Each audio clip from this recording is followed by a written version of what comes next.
Hey everybody, Eric here coming at you tonight from Bloat Games. Doing another video in my series on the Index Card RPG by RUNEHAMMER Games. This is the part 3, or if you're a gangster like me, it's part thrizzle. I said that. Yeah, so check out, if you want to check out part 1 and part 2 down below. It'll be in my videos. You can go back through and check them out.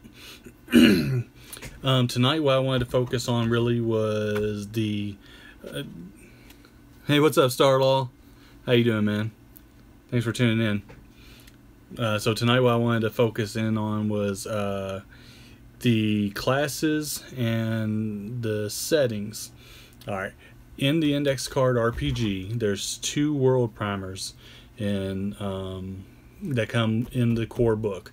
Alright, and the world primers are going to be for the world of Alfheim, which is like a fantasy setting. Alright, and in the world of Warp Shell, which is a science fiction setting. Alright, then there is also a third one that's coming, a third world primer that's coming, that's called Ghost Mountain. That is going to be like a Wild Wild West setting. So that one's going to get its whole book. But in the core book, the classes and the rules, or the information about the settings, are laid out for both Alfheim and Warp Shell. There's also in the book, they have what's called bioforms instead of race, and this is something that I may just flat out steal from Hankrin. He said that he just didn't like using the word race anymore. It felt dirty and wrong. And I've kind of felt that way too. So what he chose to do instead is he elected to use the term bioforms. Alright, so for Alfheim, we'll start with Alfheim. And this classes, that's the fantasy world. You have elf-kind, dwarves, small folk, humans, and hill folk. And hill folk are described as being huge, thick-boned, kin of bears and wolves, and keepers of the wild. You would get like a +1 to your strength and a basic +3. Alright, then like, just to show, because I know a lot of people love elves. Elves, you'd be like highborn of the age of immortals. Alright, but tainted with an ancient legacy. You get dexterity of +1 and intelligence +1. So each bioform has its own little bonuses and flavor for picking that bioform.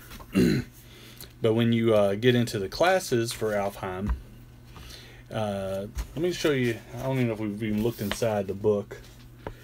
Hankrin does this form of art that he does with using Sharpies, and it's very, very very stylized and very awesome. I really dig the way that his art just evokes what he's trying to get across. Alright, but so for Alfheim, the first class that you get is a Guardian.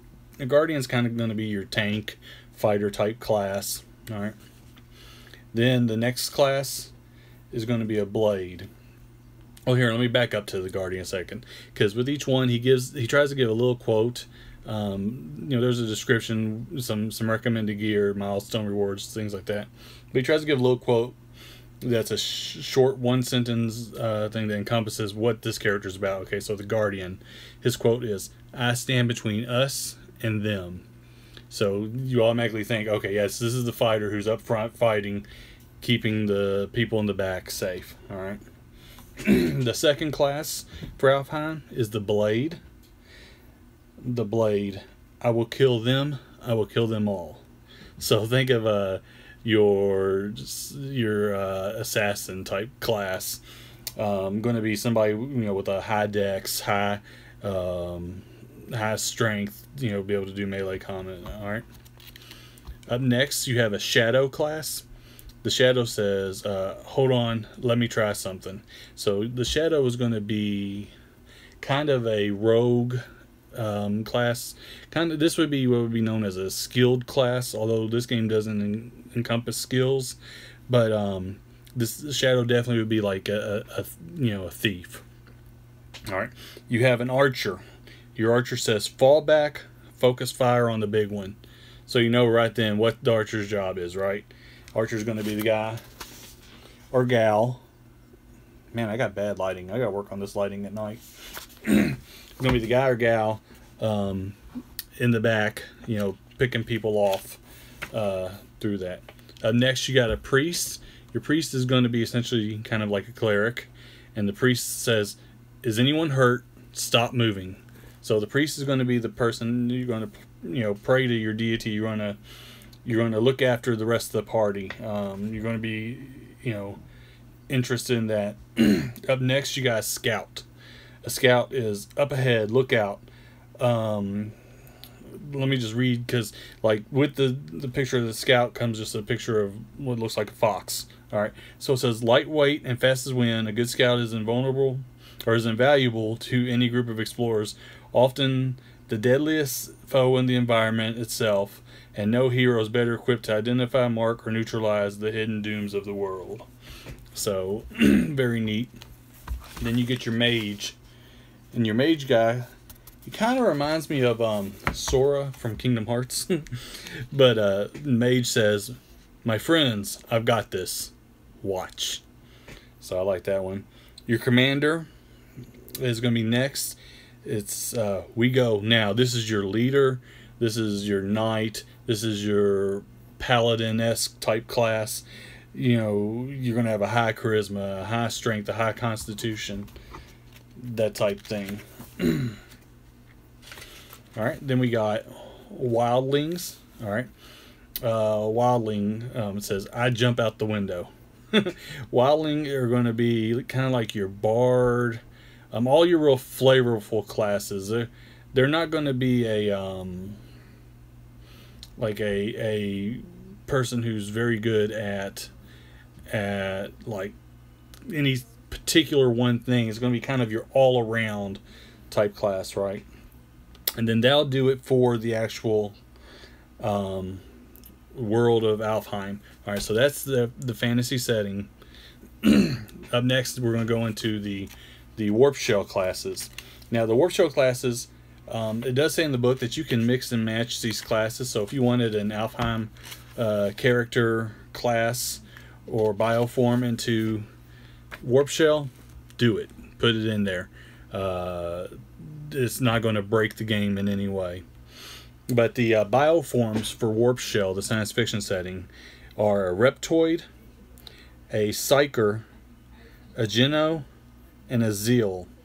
All right, the reptoid, as you guess, a type of lizard man, right?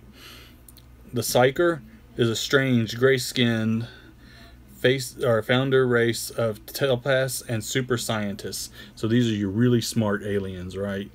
You know, the ones who are kind of like, if you think of the leaders of the Green Lanterns, their names escape me right now, but like them. All right. The Geno is the bioform that was once referred to as human. All right. So it's just what humans and humanity has evolved into out in space. And then the Zeal are creatures that use a bioregenerated microgravity field to realign their body components. It's debated if they are even actual life forms or just odd cosmic phenomenon. So there you're going to be like your shape changers type of character. So that's the bioforms that's for warp shell. Then the classes for warp shell. The first one you have is your ghost, and it says the deadliest powers go unseen. And so your ghost is going to be kind of your assassin in this setting. All right, a gunner. Your gunner, just shoot what I shoot, and we'll make it out alive. Your gunner is going to be just that. It's going to be the badass with a blaster who's going around just picking things off. You could have like since this is the sci-fi setting, you could have like a Han Solo-esque character who could be the gunner. They would fall under the gunner class, right? The Zurin. All right, the Zurin are monks. Hankerin has described them as being one of the only truly good character classes in the book. And their quote for the Zurin is, "The more we resist, the more we suffer." All right. So you know, they're all about harmony and working together, fighting. They're, you know, they invest time in spiritual power, that type of stuff. All right. Then we got blips, which if you look at the blip art, makes me think of Iron Man. You see the blip down here? The blips are their quote is, "Why are you way back there?" They use psycher tech, so I like that. Start all. They so they use psycher tech. So they use stuff that was created by those aliens, the bioform psycho aliens, and you know, kind of are a show off type class, right? Kind of like Iron Man.